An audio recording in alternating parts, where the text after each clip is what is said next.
Bonjour Dominique Schelcher. Bonjour. Bonjour. Dernière ligne droite pour les négociations commerciales. Elles se sont achevées cette nuit avec les PME. Elles continuent jusqu'à la fin du mois avec les multinationales. Est-ce que vous pouvez déjà nous dire si les clients vont pouvoir avoir le sourire dans vos rayons prochainement parce que les prix vont baisser ? Oui, il y a des signes positifs et intéressants. Mais tout d'abord, je voudrais dire que effectivement, on s'est mis d'accord dans la nuit sur les derniers dossiers. Moi, je voudrais saluer les équipes et les industriels qui ont joué le jeu de cette première phase effectivement de négociation. Il y aura des baisses de prix. Juste attendez, ça veut dire que jusqu'à la dernière minute, vous négociez des prix, vous avez encore obtenu des choses dans la nuit? C'est la tradition dans notre métier. Le dernier jour, on a travaillé tout le week-end, on a travaillé encore cette nuit pour boucler les derniers dossiers. L'essentiel était fait, mais il y a toujours des discussions de dernière minute, mais ça a toujours été comme ça. Et donc oui, à votre question, il y aura des baisses de prix dans un certain nombre de produits qu'on peut citer. Les pâtes vont baisser, les chips vont baisser, le café arabica, les produits à base de papier, par exemple, comme les couches, vont baisser. Dans quelle proportion ? Dans quelle proportion? Très variable d'un produit à l'autre. Mais par exemple, je vous le dis aussi, il y a une autre catégorie de produits qui baisse depuis plusieurs mois. Nous, c'est depuis l'été, ce sont les produits à notre marque, la marque distributeur, la marque U. Et là, je peux vous donner des exemples précis. Par exemple, les couches, je viens de citer les couches. Les couches à la marque U, le paquet de 70 a baissé de 1,49 € le paquet. Donc, il y a des choses significatives. Les spaghettis 500 grammes, moins 10 centimes. Le café moulu Arabica U, moins 27 centimes. Mais ça, c'est la marque distributeur. Mais vous êtes en négociation. La négociation, est-ce qu'elle a été positive ? Est-ce que les prix vont baisser avec les autres marques ? Oui, c'est les mêmes exemples. OK. Mais globalement, le mot d'ordre ce matin, c'est on arrive à la sortie de cette première campagne à une stabilité des prix. Voilà, donc il y aura quelques baisses. Globalement, c'est une stabilité. Donc vous n'avez pas cassé l'inflation, comme le dit Michel-Édouard Leclerc. Lui, il dit, moi j'ai cassé l'inflation.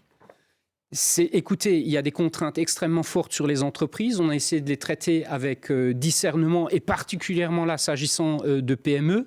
On a toujours dit, moi j'ai toujours dit qu'on ne reviendrait pas au prix d'avant la guerre en Ukraine. C'est le cas quand j'annonce une stabilité. Mais par contre, on peut aussi dire, et je viens de vous le dire, qu'il y aura des baisses de prix là où les matières premières ont baissé. C'est de l'ordre de 20% sur les prix alimentaires en 2 ans. Donc ça, de toute façon, malheureusement pour les clients, pour les consommateurs, c'est acquis. On ne reviendra pas en arrière. On ne reviendra pas en arrière globalement. Par contre, ce qu'il faut faire maintenant, c'est qu'il y a de la variation des cours de matières premières. Donc, c'est pouvoir continuer à répercuter des baisses quand il y en a. Et c'est ça le travail des négociations, en fait. C'est ça que nos acheteurs ont essayé de faire ces derniers jours, cette nuit encore, sur un certain nombre de matières. Et moi, je plaide depuis un certain temps pour qu'en fait, on ne soit pas enfermé dans une période de négociation que de 2 mois et demi en gros là, mais qu'on puisse négocier toute l'année pour plus vite justement répercuter les baisses. Vous parliez des baisses. La première phase de négociation, ça a été avec donc, les PME, mais il reste encore les multinationales. C'est plus difficile de négocier avec les multinationales ? Oui, le gros morceau est devant nous. Il nous reste 15 jours. Je peux vous dire ce matin qu'on a des accords sur à peu près 20% des dossiers. Donc, c'est très peu, à 15 jours de l'issue. Mais je peux aussi dire, et vraiment, je le souligne, il y a des demandes déraisonnables du côté d'un certain nombre de grands industriels. C'est quoi déraisonnable ? C'est des hausses injustifiées ? Des demandes de hausse qu'on nous formule, qu'on ne comprend pas. Que dans la discussion, on n'arrive pas à s'expliquer. Parce qu'il y a déjà eu une hausse importante sur ces mêmes entreprises l'année dernière et qu'elles reviennent avec une demande à plus 8, plus 10, plus 12. Vous ne les comprenez pas, mais vous les expliquez un peu quand même. C'est quoi ? C'est lié à quoi ? C'est l'exigence des actionnaires, de ces grands fournisseurs ? Dans un certain nombre de cas, il y a des choses qui sont justifiées. L'électricité a augmenté, les salaires ont augmenté, certaines matières premières restent tendues. Le sucre à court terme reste tendu, le cacao c'est tendu, donc il y a des choses qui s'expliquent. Mais après, vous avez raison, chez les plus grandes entreprises, dans le cas des multinationales, il y a un interlocuteur supplémentaire qui s'appelle l'actionnaire, qui atteint une rentabilité. Et incontestablement, il y a probablement aussi derrière ces demandes ce type d'attente-là auquel ils cherchent à répondre. Quelles sont les marques qui vous demandent des augmentations clairement ? qui ne jouent pas le jeu de la négociation? Écoutez, ce sont toujours les mêmes. Ce sont des grands industriels plutôt internationaux, pas forcément des Français, des grandes multinationales dont les sièges sont à l'étranger. Vous voulez pas les citer? Et non, parce que c'est toujours les mêmes et on fera le bilan précis. Non, parce qu'il y en a d'autres qui ne se jours. gênent pas. Parce que, par exemple, chez Carrefour, il y a même carrément dans les rayons des marques qui sont déréférencées et on dit, bah voilà, ce produit a disparu du magasin parce que le prix était trop cher. Oui, mais nous le faisons aussi chez Système U. La marque, en l'occurrence, à laquelle vous pensez à l'instant. Bon, c'était Pepsi, je leur dis. Voilà. En fait, nous avions nous-mêmes déréférencé l'essentiel des produits Pepsi l'année dernière, à la campagne de négociation l'année dernière. Cette année, j'en suis pas encore là, chez U. Je ne l'exclus pas avec l'un ou l'autre, mais on le saura dans 15 jours. Mais vous avez l'impression que ça marche, ça? Parce que visiblement, vous l'avez fait l'année dernière et les négociations sont toujours aussi difficiles avec Pepsi, notamment. Ça fait quand même raisonner différemment. Et surtout, la nouveauté qui est très intéressante sur ce sujet-là, c'est que dorénavant, on a le soutien de nos consommateurs. Moi, vous savez, moi, je suis beaucoup sur le terrain, en magasin. Je discute, les gens m'arrêtent et discutent. Et ils adorent parler de ces sujets-là. Ils nous soutiennent par rapport à ces arrêts de produits. Avant, quand le produit manquait, oui, mais que se passe-t-il? J'ai besoin de mon produit. Maintenant, quand on leur explique que c'est pour défendre leur pouvoir d'achat, ils nous disent, vous avez raison, continuez à vous battre pour notre pouvoir d'achat. Ils ont raison. En parlant de pouvoir d'achat, le ministre de l'Agriculture, Marc Fesneau, vous a invité, vous, distributeurs, à ne pas acheter la matière première agricole ailleurs qu'en France. Vous avez suivi ce conseil? Mais bien sûr, Système U particulièrement, notre marque de fabrique à nous, c'est de défendre le monde agricole français, particulièrement sur nos produits. 80% de nos produits sont fabriqués par des PME françaises avec de la matière première française. Et ça, on va continuer à le défendre. Et on se refuse, par exemple, à importer, comme le font certains de mes confrères, du beurre européen. Le beurre à la marque U restera français. Et je vous l'affirme avec beaucoup de force. Vous disiez tout à l'heure votre volonté de pouvoir négocier toute l'année. Oui. C'est pas la position de Bruno Le Maire, le ministre de l'économie, qui dit attention, si on fait ça, on va mettre en danger les agriculteurs, les producteurs. Vous l'entendez, ça? On négocie dans le cadre d'une loi qui nous oblige à sanctuariser ce qu'on appelle la part de matière première agricole. On n'a pas le droit de la discuter. Quand elle nous est présentée, on l'accepte, etc. Donc ça, de toute façon, c'est la loi, on s'engage et on le respecte. Donc on est sécurisé par rapport à ça. Moi, je pense que sur ce sujet, il faut continuer à discuter. Je pense qu'il y a plus d'intérêt aujourd'hui, en période de volatilité des cours, à pouvoir discuter toute l'année et à répercuter plus vite. Il faut qu'on continue à en parler. Quitte à mettre en permanence la pression sur les producteurs. Mais non, mais c'est pas ça. Je vais vous dire. Moi, je pense au contraire que cette période qui nous oblige en 2 mois et demi, 3 mois à discuter, met plus de pression que si on discutait plus tranquillement toute l'année, comme on le fait sur les marques distributeurs, où c'est beaucoup plus détendu. Dominique Schelcher, le PDG du groupe Système U, vous êtes avec nous jusqu'à 9h sur France Info. On laisse passer le fil info, on vous retrouve dans 1 minute, 8h41. Maxime Glorieux. Elle veut faire oublier la polémique. Amélie Oudéa-Castéra se rendra en fin de matinée à l'école publique Littré, d'où elle avait retiré son enfant pour le transférer dans le privé en raison d'heures non remplacées. Une version contredite sur France Info par la Fédération de parents d'élèves. La réaction d'Emmanuel Macron à suivre ce soir lors d'une grande conférence de presse. Des pluies verglaçantes et de la neige attendue dans 18 départements placés en vigilance orange à partir de ce soir 22h. Une diagonale de la Manche jusqu'à Belfort, en passant par l'Île-de-France ou encore la Haute-Marne. Vigilance étendue demain à toute la moitié nord. L'une des 4 divisions israéliennes a quitté hier la bande de Gaza. La phase intensive de la guerre doit bientôt prendre fin d'après le ministère de la Défense israélien. Les Nations Unies appellent une nouvelle fois à un cessez-le-feu humanitaire immédiat. Les Français jouent ce soir leur qualification pour le tour principal à l'Euro de handball. Les Bleus affrontent l'Allemagne. Coup d'envoi 20h30. France Info. Le 8-30 France Info, Jérôme Chapuis, Salia Braclia. Et le PDG du groupe Système U, Dominique Schelcher, vous nous parliez du cadre légal que vous souhaitiez voir évoluer pour pouvoir négocier tout au long de l'année. Il y a une autre loi qui va entrer en vigueur au mois de mars, ça s'appelle la loi d'escrozaille, proposition des députés, sur laquelle la grande distribution demandait un moratoire. Pourquoi ? Parce que cette loi prévoit de limiter les promotions sur un certain nombre de produits d'hygiène. Vous parliez tout à l'heure de la baisse assez forte de certains produits comme les couches pour les bébés. Est-ce que l'entrée en vigueur de cette loi, début mars, va remettre en cause les baisses sur ces produits ?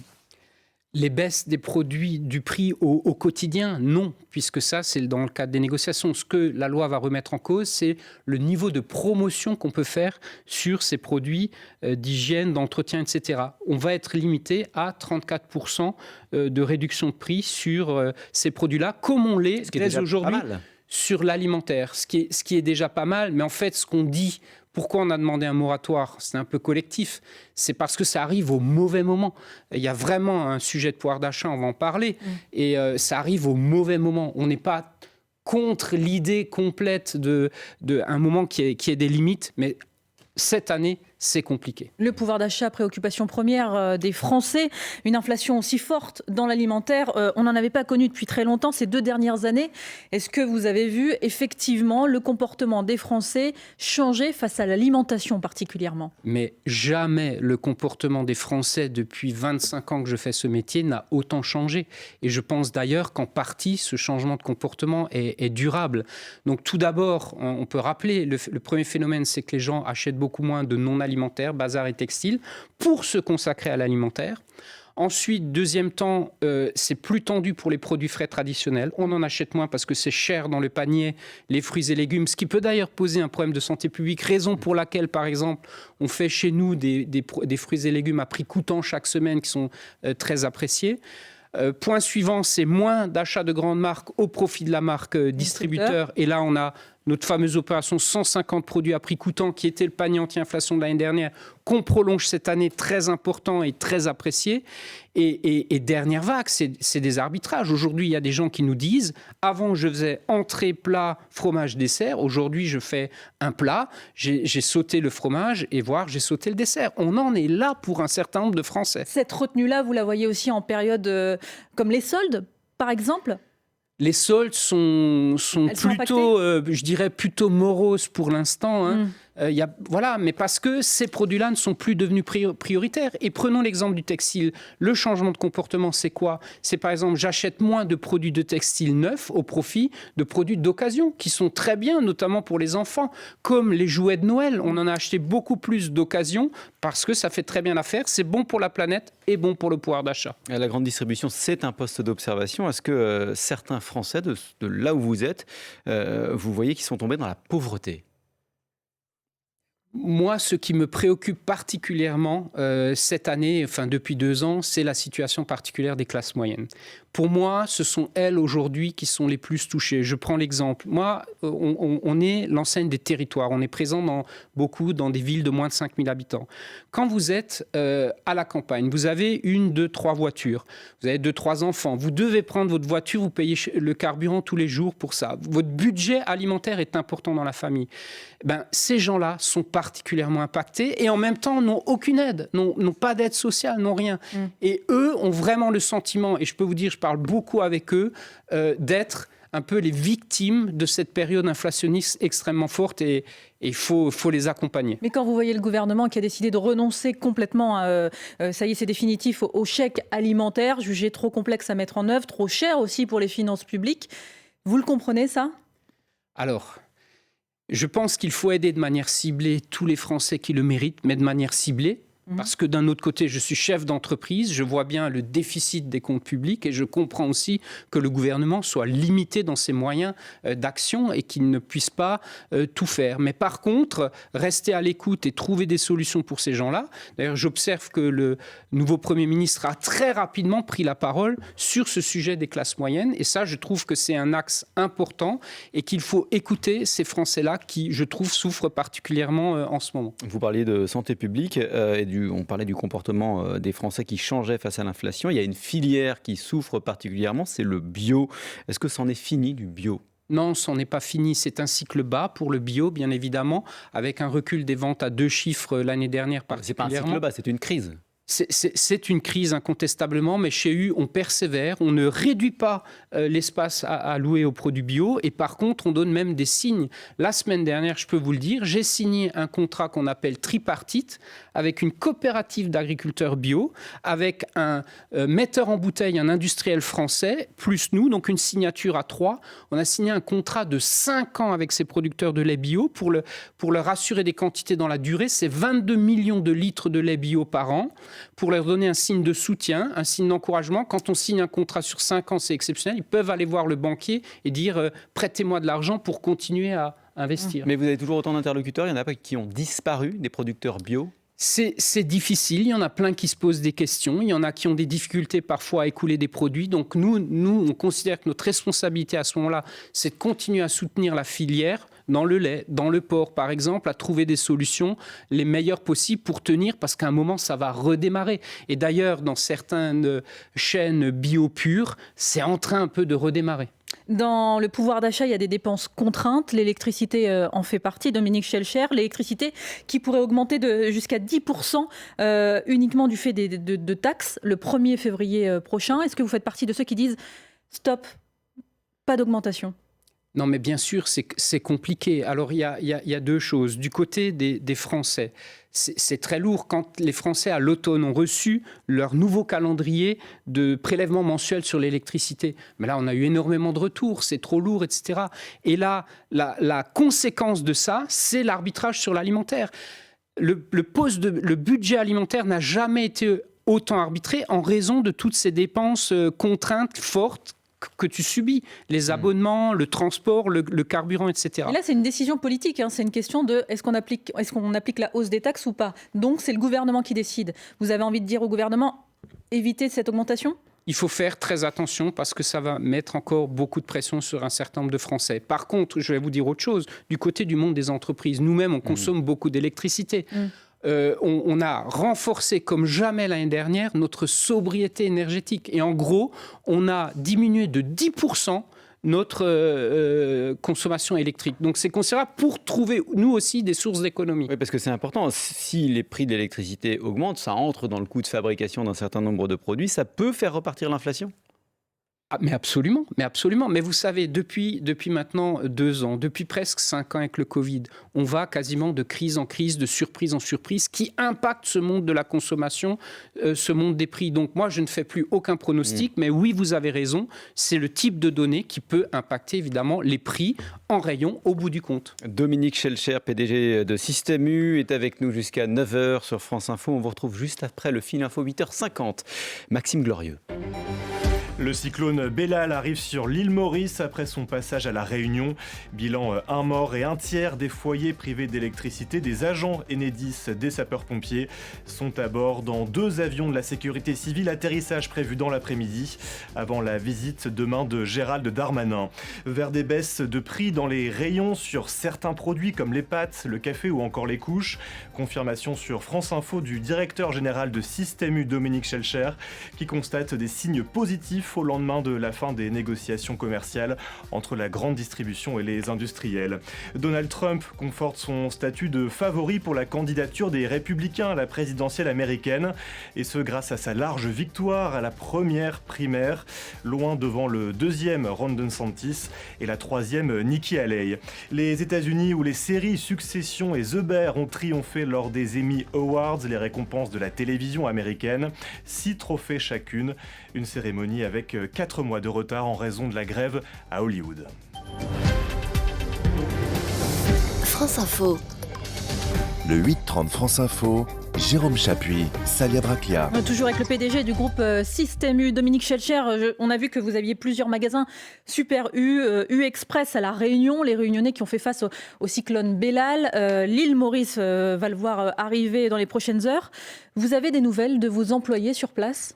Tout d'abord, j'adresse un grand message de solidarité à tous mes collègues, patrons de magasins sur place, à toutes leurs équipes, à la population réunionnaise. Les infos que j'avais hier matin, c'est pas de grosses catastrophes du côté des magasins U. Mais on attend encore des informations, mais c'était plutôt rassurant hier. Je suis plus inquiet ce matin pour l'île Maurice, où nous avons 5 magasins également. Et là, j'attends des informations. Les images sont encore presque plus spectaculaires, notamment en termes d'inondation. Oui. Absolument, à l'île Maurice. Donc là, j'aurai des informations en sortant de ce studio.